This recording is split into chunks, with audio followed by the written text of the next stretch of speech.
Hello, Rebels of the Sherpa Revolution. Normally, I start off this podcast by saying hi, but I'm going to start this one off by saying hydration. We know how important hydration is for our bodies.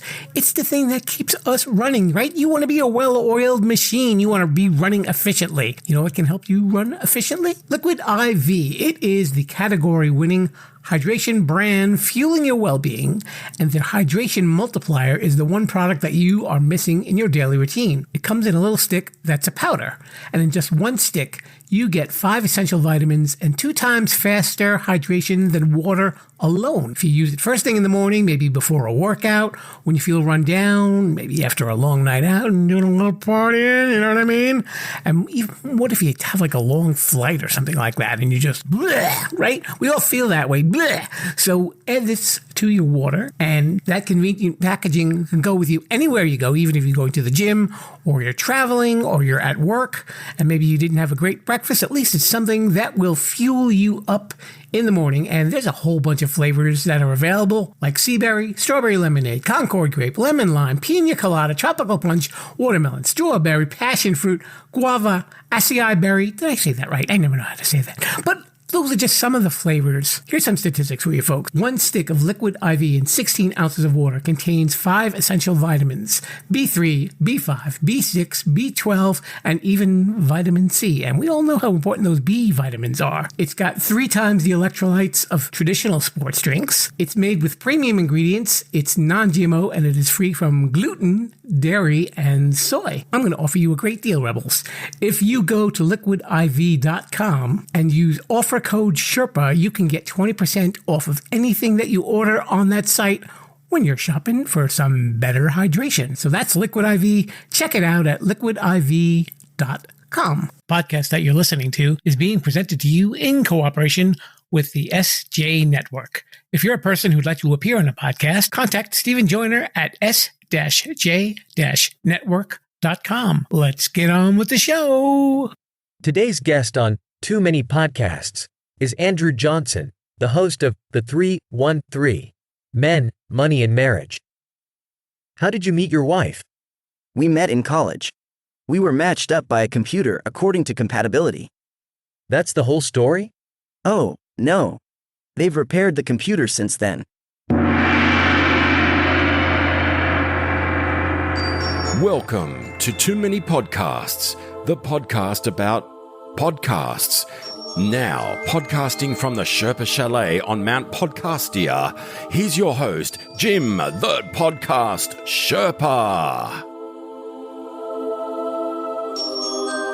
Hello there, Rebels of the Sherpa Revolution. Welcome to Too Many Podcasts. It is the podcast about podcasts and so much more. It is me, Jim the Podcast Sherpa. Hello there. So glad you can join me while I'm sitting here in Sherpaloo Studios high atop Mount Podcastia. We're doing some exploring into podcasts, and we've got a guest today who's a podcaster. Who's our guest today, Sherpa? I'll tell you. His name is Andrew Johnson. No, not that Andrew Johnson. This Andrew Johnson, the guy who is the host of the 313 Men, Money, and Marriage podcast. He's one of my Wisdom buddies. You know Wisdom, right? It's that app that I'm on Wednesday nights at 10 p.m. Eastern Daylight Time. And we talk all about podcasts and podcasting, and you are always welcome to join me there. But anyway, I was on there the other night, and it was really quiet, and Andrew just popped on, and we started talking about his podcast, and it was such a fascinating conversation. I said, Andrew, you please must come on my podcast. And he said, I will do that. And you will hear that interview as a result of that request. And it's some really interesting stuff. He's a really great guy. Love the topics that we got into. A very unique kind of podcast, too. So I asked him all sorts of questions, and we got to know him. And you will get to know him right now if you stay listening right here on this podcast. And we will follow that up, of course, with some Sherpa Samples. So let's get into my interview with Andrew Johnson of the 313 Men, Money, and Marriage podcast. Hello there, Rebels. We are here in the masculinity room of the Sherpa Chalet. My guest today is the host and creator of the 313 Men, Money, and Marriage podcast. His name is Andrew Johnson, and he's coming to us from parts unknown, I think. Well, somewhere in the house. We know that we had a little technical difficulties. We can hear each other. We can see each other. Things are going to go well from here, right, Andrew? Absolutely. Welcome to the show. Thank you. Thank you so much for inviting me on, man. I appreciate it. Yeah. Now, as you guys heard in the intro to the show, we both go on the Wisdom app, and Andrew just popped on one night when I came on, and we just sprung into this fascinating conversation. And I saw that he had a show, and I said, "Oh, you have to come on my podcast, please, please, please, sir." And he gratefully obliged, and I'm very happy to do that. You know, I think I give Wisdom so much promotion. I think that they need to send me some commission or something like that. They need to pay you. That's right. Well, did you ever talk to Dale, who's the creator of Wisdom? Have you ever met her? No, I have not. She is a force of nature, an incredible person. If you ever get the chance to talk with her, take the opportunity. Really great. And an incredible voice. She sounds like she could be working for the BBC. Wow. Maybe that's how she got in the industry. You never know. So, all right, people see the title, the 313. What does the 313 stand for? Sure. What happened was I was coming up with a podcast and I wanted to do something on men, money, and marriage. So the first thing I decided to do was let me Google men, money, and marriage and put podcast after it and see what pops up. Well, about 80 different shows popped up. So I said, I got to make mine different where the audience will know what the subject matter is about, but what will make mine stick out from someone else's. So I said, well, maybe if I put some numbers in front of it, with the title in the background, it'll pop up. So the numbers have significance, as crazy as this sounds. But since we're talking about men, money, and marriage, there's three, subject matters that we're talking about. That's the three. Sure. The 13th is the M is the, 13th letter of the alphabet. And the last thing that's significant on it is the very first show I recorded it on March 13th of 2022. Oh, wow. And that was purely by coincidence. I didn't even realize the date it was that I released it. And so I said, I can use this as a little talking point here. So it just so happened to work out that way. That is true serendipity, my friend. Yeah. So you were originally a substance abuse counselor. Yes, sir. It's funny you say that. I just literally retired from substance abuse counseling through one of the prison systems. Mm-hmm. And I just retired on the 31st of August, which was last week. Oh, wow. So I officially retired from doing that. And I worked in the system for 26 years. Wow. 26 years. And I worked from the lowest to the lowest custody to the highest of the high. So I've experienced everything. I've worked with male inmates mostly and female inmates. And so I've run groups and did individual counseling with both male and female. So I have a kind of a very broad, if you can counsel inmates, I always say I can feel like I can counsel anybody. So that's part of the lure of what got me kind of doing a podcast, which I can get into a little bit later. Yeah, and I guess probably with inmates, I mean, depending on what they're incarcerated for, there could be that kind of relationship story with like an ending that you probably don't hear from like maybe the people that are guesting on your show. Sure, it's totally different. But I can say that I learn a lot. I've learned a lot about relationships, just listening to theirs and counseling them on theirs and some of the decisions that they make and what they can do better going forward. And, a lot of people don't realize it, but they have a lot of, there's a lot of child custody type things going on. Their kids can end up in foster care. There's all kinds of things that they have to deal with that, average everyday Americans don't even think about. But because of their situation, it's a totally different ball game. I see that. And I guess also, because you're dealing with people and their addictions and stuff like that, there are addictions in relationships as well. Yeah, absolutely. There are people who and that's some of the things that we talk about. There's people who are addicted to relationships or the person that they're with. And we in treatment talk, we just call it unhealthy boundaries. But it's pretty much, yes, you can see there's all kinds of addictions. It's not just, usually what I tell people is that the substance use addiction, there's something else that goes with it. most of the time when you're dealing with inmates, they have what I call sometimes a criminal lifestyle problem. Right. So they struggle with a criminal lifestyle because the excitement and the allure of, maybe committing a crime, getting away with it, or making a certain amount of money doing it. And so because of that, the drugs come with it. It's almost like it's part of the criminal lifestyle. So they kind of are intertwined with each other. But it's usually an underlying cause that gets them to that point, and it's usually the criminal behavior that causes it. Sure. Now you are a married man, and Yes. you're a dad also. Yes. Okay. And how long have you been married? I have been married 15 years. Okay, that's a little bit less than me. Okay, so we're Probably right in the same ballpark. We just celebrated our 15-year anniversary down in Jamaica in July. Ah, very nice, very nice.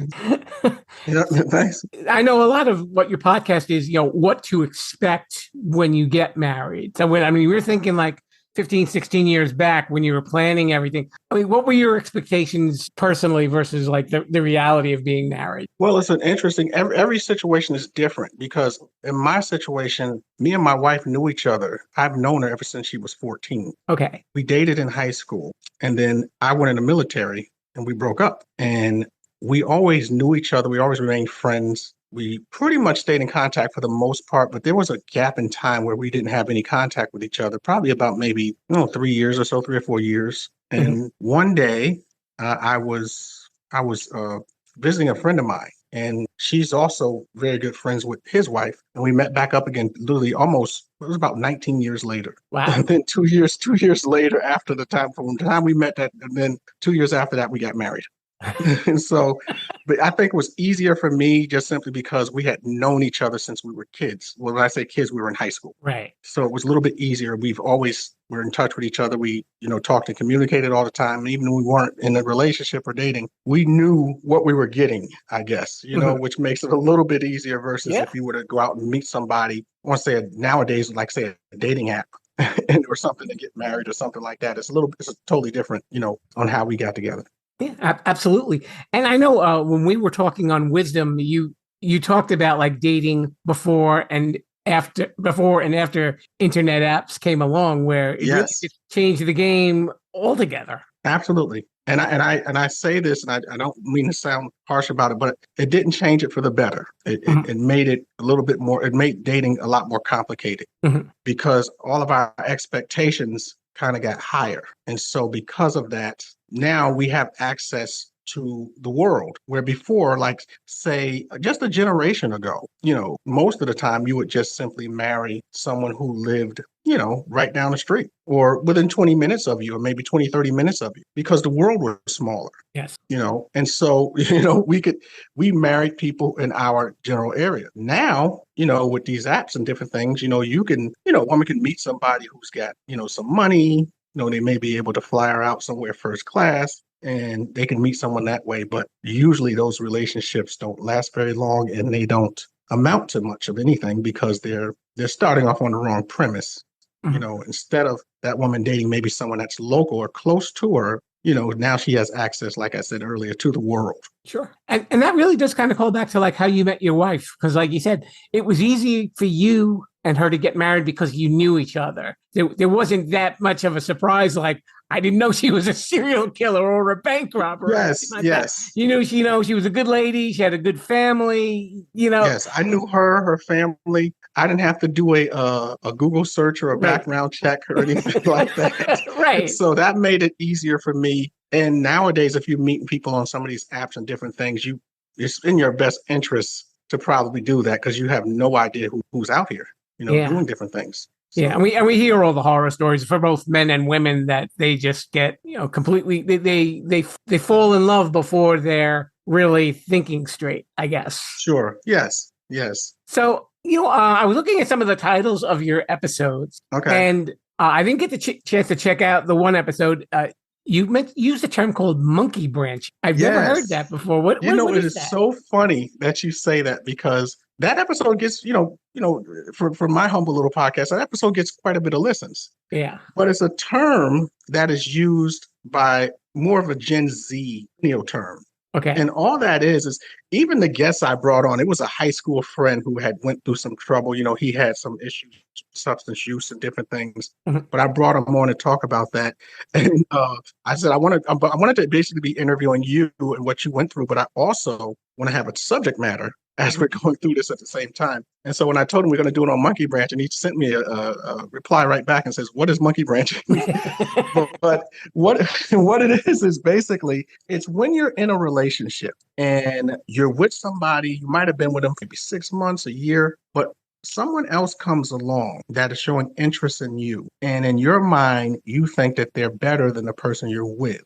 Mhm. So you will monkey branch from one relationship to the other. So you will jump off from that relationship and jump onto another relationship. And then you might be in that one for a little while. And then someone else that you think might be better comes along and you do it again. And so that's what monkey branching is. It's like you're in a relationship, but it's almost like I guess a good way to describe it maybe is you've heard of the term hypergamy? No, actually. Yeah. Hypergamy is just when you try to date up. So social status, financial status, education status.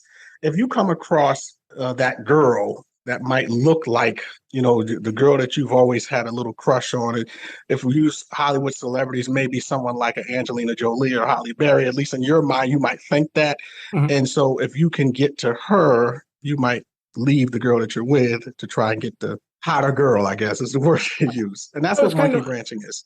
so it's always kind of like well, I know that the grass is always going to be greener and you're good for the time being. Is that really the way that these people look at it when they're monkey branching? Well, the people who engage in monkey branching it's a selfish concept, and it's almost as if they're trying to get the best deal that they can.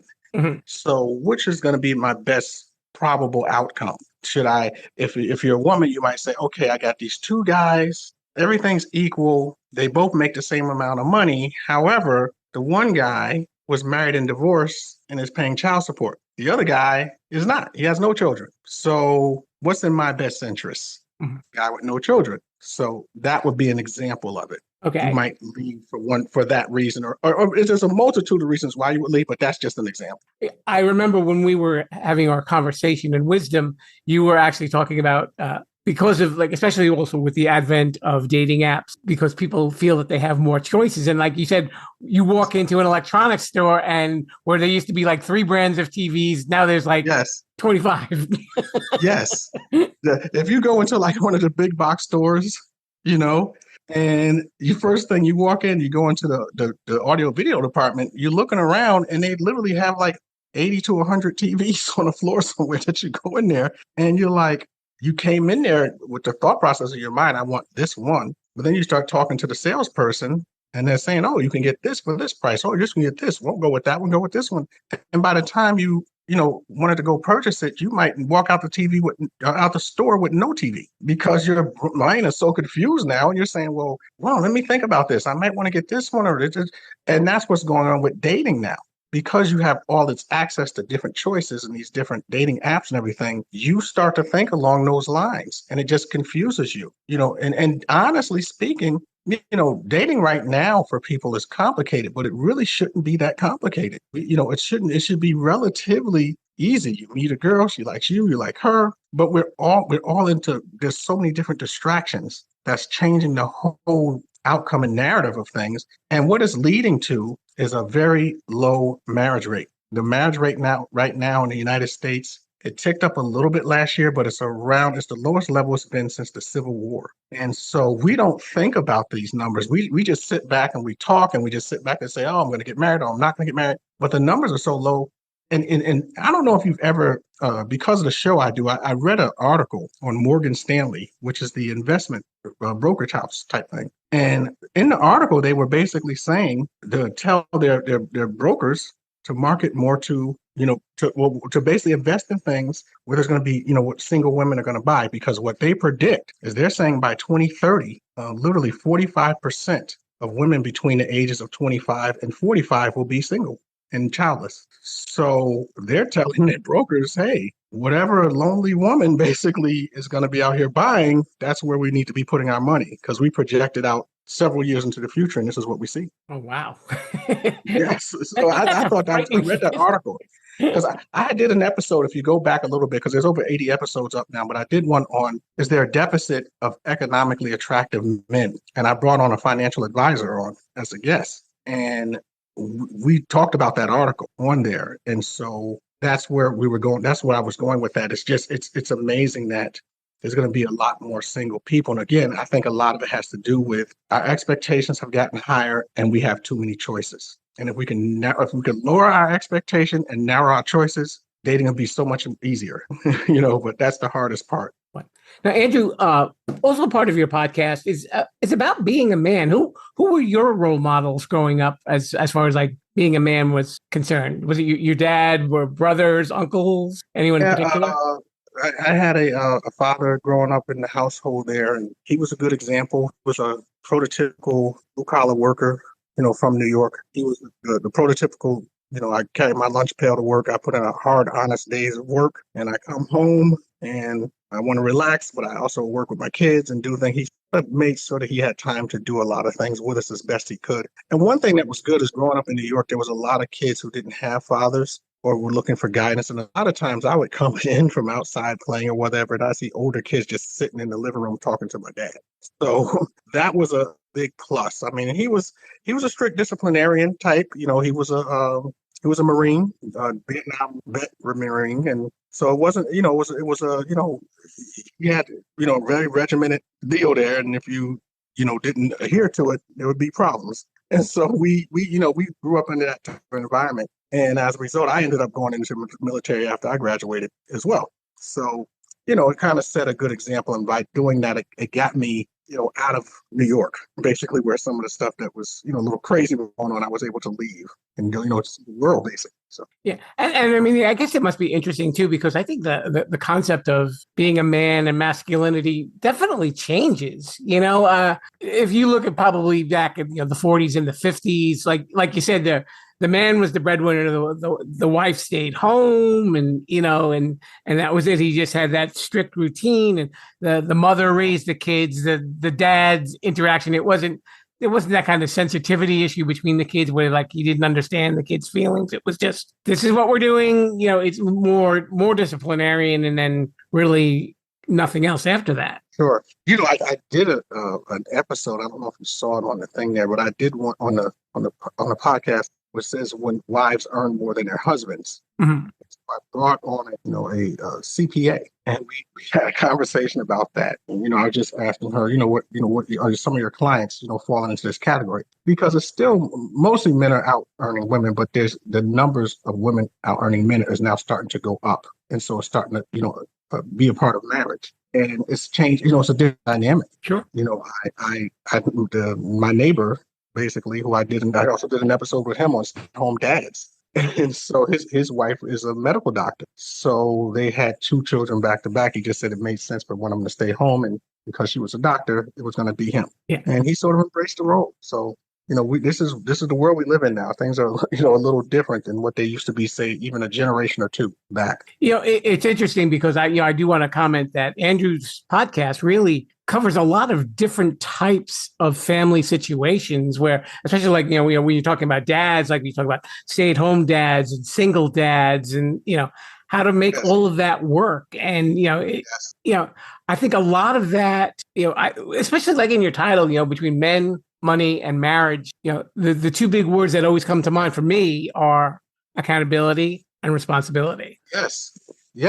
What about you? What do you see with those? Those 3? Well, if I'm not overly plugging the podcast or anything by saying this. You're allowed. It's okay. The very first episode that I recorded, I entitled it "The 4 Pillars of Manhood." Okay. Now, I was very nervous when I recorded that episode, so if you can get past me being a little nervous, the content is good in the sense that I said, in order to be a man that is, wants to be in a relationship, marriage, and someone that's respected and have some success, I said you need 4 pillars. And when I use the word pillars, I'm just talking about essential support. So I said the 4 things you need is maturity, decisiveness, strength, and consistency. And I broke all 4 of those things down. I just said to, women, if you find a man who displays those 4 character traits, all the other things that you want will fall into place. I mean, because he's probably going to have a level of success. He's going to treat you well. He's not going to be, treating you poorly. He's not going to display any type of narcissistic behavior, anything like that.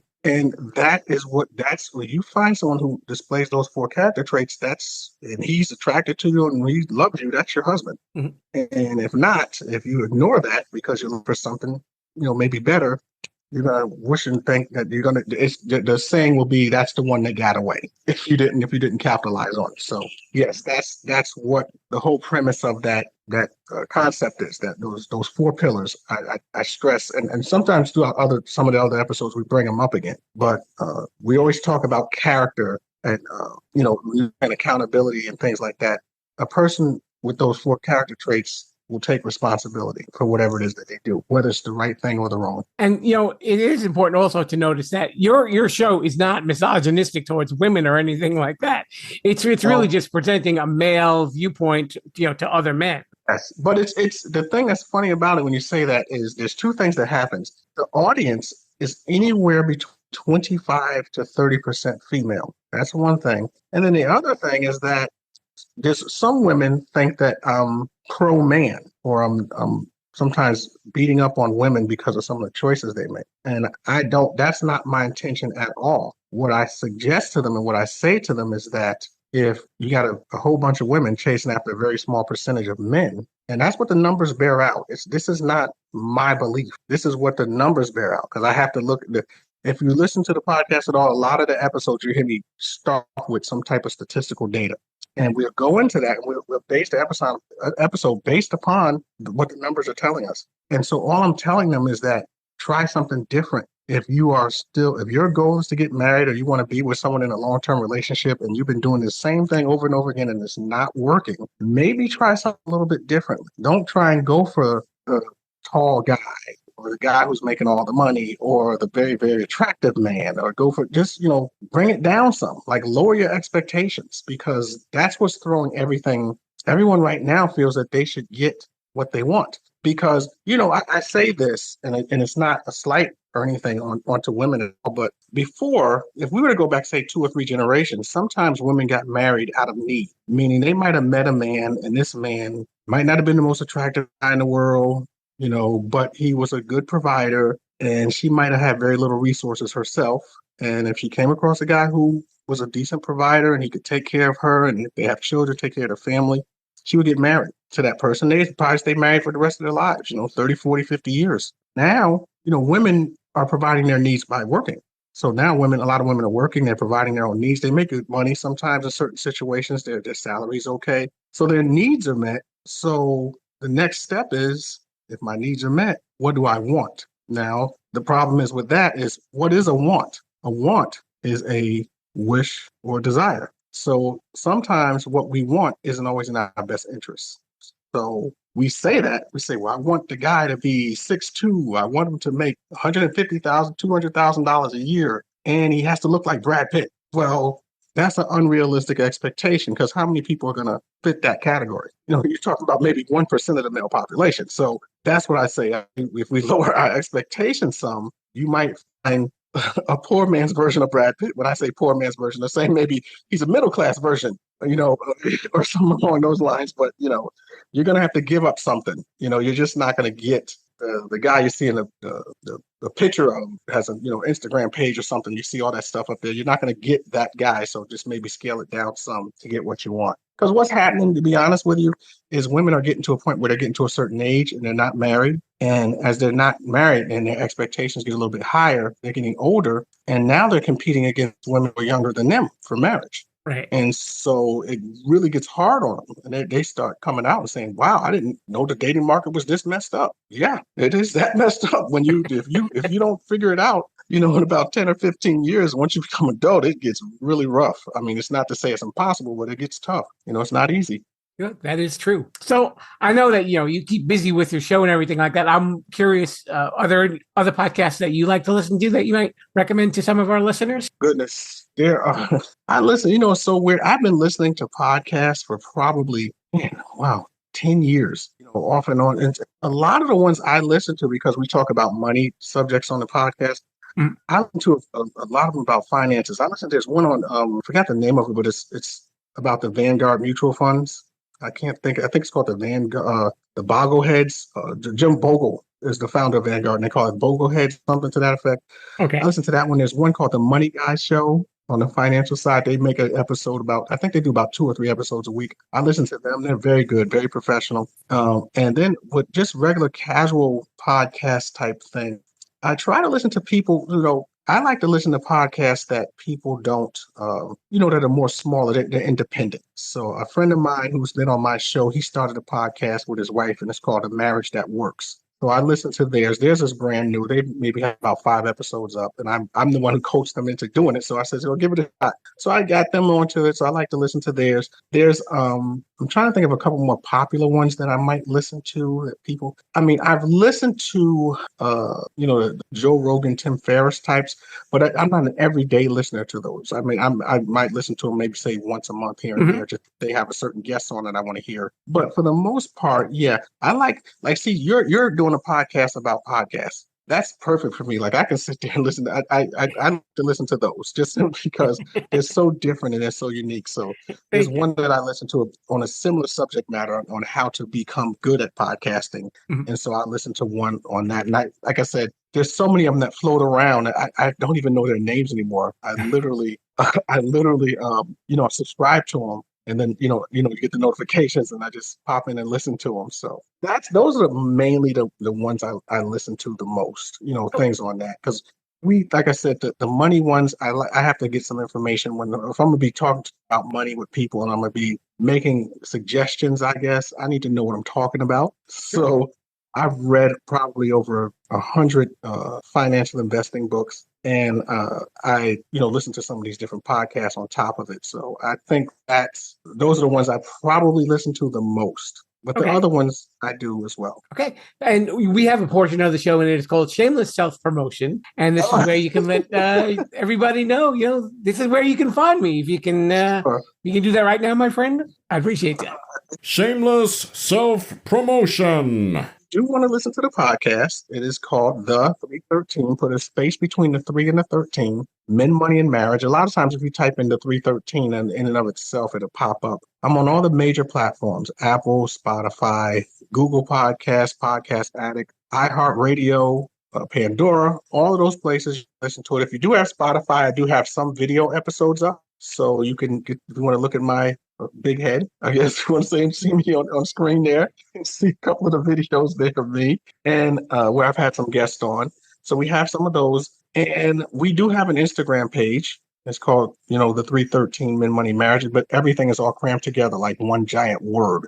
I think you have the website will that be in the show notes? I'll put it on there through Pod page and with the title of the show also. And on that website, you can leave a voice review. You can leave a written review. And you can also get on the email list. And if you get on the email list, we sometimes will send out something bonus to you, or we will also give you a heads up on what the next episode is going to be about. And every episode drops Saturday morning at 7:00 Eastern time. So if you ever want to get a heads up on it, that's when the newest ones come out. And like I said, literally, I think I'm on episode 83. So we try and release one every single week. Yeah. There's a lot to listen to out there, Rebels. Yeah, it's a competitive market. So you want to try and get as much out there as you possibly can. And the episodes don't run. I think they run about anywhere between 20 to 25 minutes, all the way up to 50 minutes. I think was the longest one I ever did. So they usually are in that sweet spot of about, say, I tell people 25 to 40 minutes or so. Well, it's definitely time worth spent for those of you who will be listening to Andrew's podcast. And again, it's called The 313 Men, Money, and Marriage. Andrew Johnson, thank you so much. It was so great meeting you, and I'll probably see you on the Wisdom app sometime. Yes, I really appreciate you, let me talk to you on Wisdom, and the fact that you have a podcast about this subject matter, podcast about podcasts. I always wanted to come on something like that, so I want to say thank you for setting this up to where I can have a conversation with you.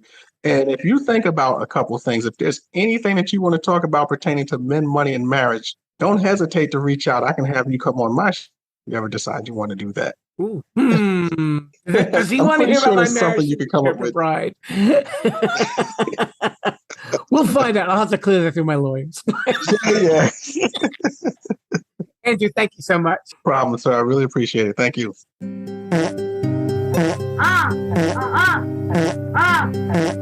Now it's time for Sherpa Samples. If you've got a podcast you'd like us to sample, contact us and we'll mention your name on the show. Yes, Rebels, it is time for Sherpa Samples, and it's that portion of the show where I get to go on my deep dive through the podcast charts of Podcastia and let you know what I've come back with after doing a little bit of exploration. And if there's a podcast that you would like me to check out, please let me know, and we will mention your name on the show. Famous! You can be famous. Who knows?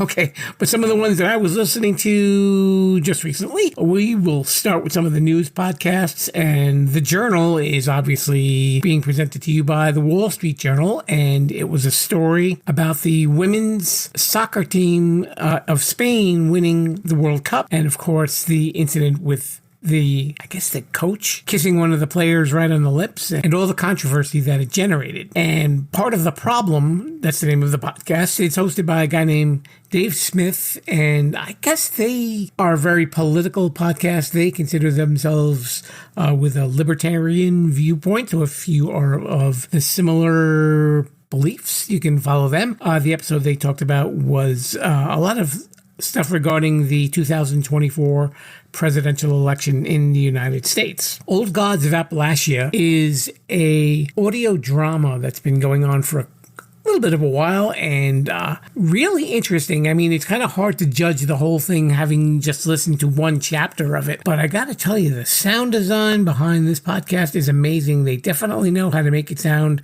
creepy. The acting is very good, and just the sound effects and stuff, it's really interesting. So if you want to start this one from the beginning, I'd say give it a shot, and it's definitely got something creepy going on in it. The Bible recap are short segments of the Bible being discussed. So if you like to get your fill of the Bible while you're listening to podcasts, there you go. The episode that I listened to was probably about 7 minutes long. So a little bit of Bible in your morning if you so need one. Unexplainable talks about a lot of different phenomena in the science world and society.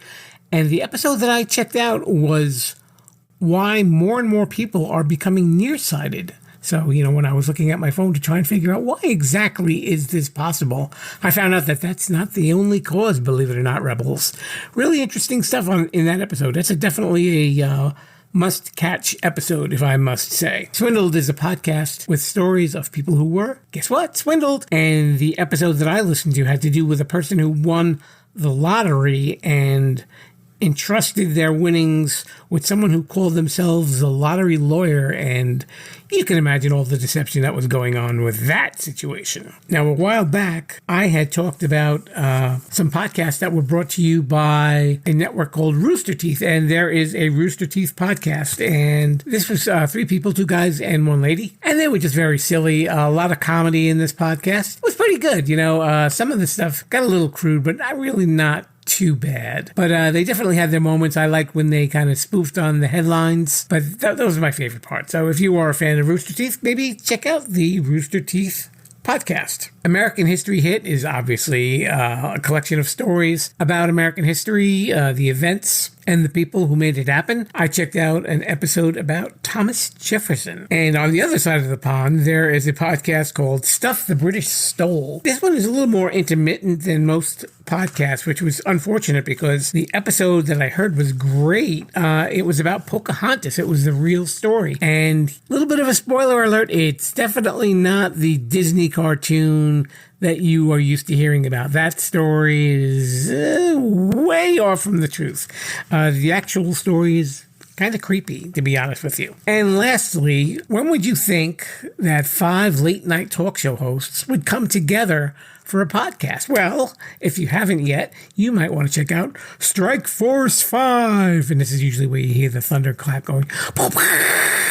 5 of the late night talk show hosts in the U.S., Jimmy Kimmel, Jimmy Fallon, Stephen Colbert, Seth Meyers, and John Oliver all come together to do a podcast. And the folks that sponsor the podcast are actually providing wages to their staffs who are currently unemployed while the writer's strike is still going on. So I think that's a really noble and great thing for them to do, to show appreciation to the folks who write so much for them. And I was really impressed by this podcast, I gotta tell you. I didn't realize that the 5 of them had such a great connection, and it was really interesting watching them go back and forth. So if you want to help them pay their writers, have a listen and maybe check out some of the products too. So there you have it, your Sherpa Samples for the week. And we are going to go Strike Force 1, I don't know what that even means, into the outro. We're on that internet thingy at SherPollution.com. Hey, very special thanks to Andrew for coming on the show. Make sure you check out his podcast wherever you can hear your favorite podcasts, kind of like this one. And as you know, we are available on podcast apps everywhere and SherPollution.com, and also on our YouTube channel, which if you're looking for at SherPollution 5000, you will find it right there. Also the audio versions of a lot of the favorite episodes that we've done so far, so be sure to give us a listen wherever you choose to listen. And of course, if you are enjoying the show and you'd like to interact with me, you know what to do. Follow me at Sherpolution on Twitter, Instagram, and Facebook. I'm there. I will respond to you. I will not ignore you. You will not be ignored. Was that from a movie or something like that? Was there some bunny boiling or something like that involved with that? Never mind. All right, we won't go into that. Anyway, don't forget, if you are a fan of 80s music, to check out my music show. It's called Too Many 80s Songs, naturally. You can listen to it on the AMP app or even on your Alexa smart speaker, and all you have to do is say, Alexa, play Too Many 80s Songs on AMP. And voila, you can hear the stuff. Is not supported on this device. Be quiet back there.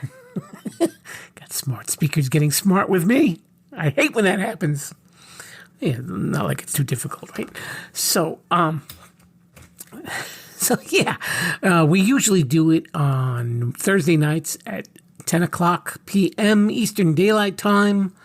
If you're around, kind of like the next night when we're on the Wisdom app and we're talking about podcasts and podcasting, which is exactly where we found Andrew. See that? Everything just came full circle.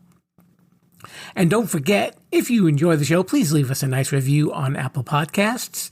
And if you let me know, what will happen is you can be entered in our contest. Once we get 100 reviews, we're going to be doing a drawing from those names that gave us the nice review.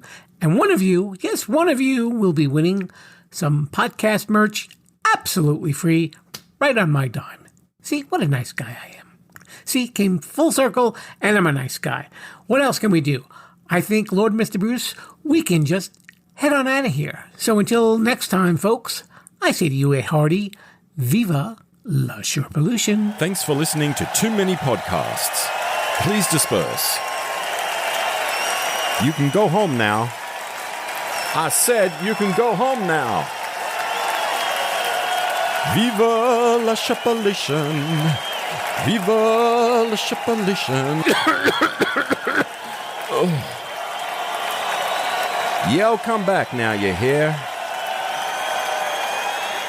You know, Rebels, if you've been checking out some of my promotional ads on social media, you'll be aware that I have been using a lot of AI programs to help me create ads. But you know what? There's a lot more uses for AI than just funny little videos. And I'd like to introduce one of our new sponsors, Podium. It is a leader in creating AI tools for podcasters. Now, let's say you've got a podcast, or maybe you're even thinking of doing a podcast. You're probably wondering, well, how can AI be integrated with your workflow? I'll tell you about out Podium. As a podcaster, you know that writing show notes and creating chapters and transcribing episodes takes a lot of time, and it can cost you a lot of money too. But you know what? That's where Podium comes in. It's an AI tool designed specifically for creators and podcasters with the goal of making post-production tasks quick and easy. And in just a few minutes, Podium generates show notes, chapters, summaries, clips for social media, a full transcript, suggested episode titles, social media posts, and more. Whew, that's a lot of work for one little program. Your show notes are key to your podcast's success because it helps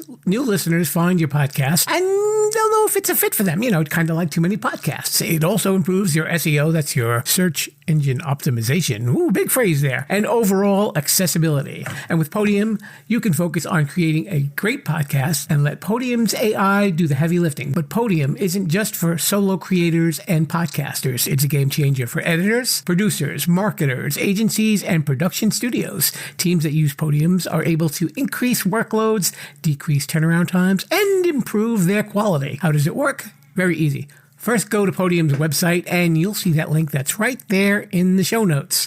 You get 3 hours free just to try it. Pretty cool, huh? And using that link also supports this show as well. And you know what else happens? Because I'm a good guy. You use my link, you will get 50% off for your first month. So visit the site, upload an MP3 file, and download your files, and that's it. And if you need anything else, you can use Podium GPT to generate articles and any marketing copy you might need in seconds. Instant show notes, transcripts, chapters for your podcast or channel.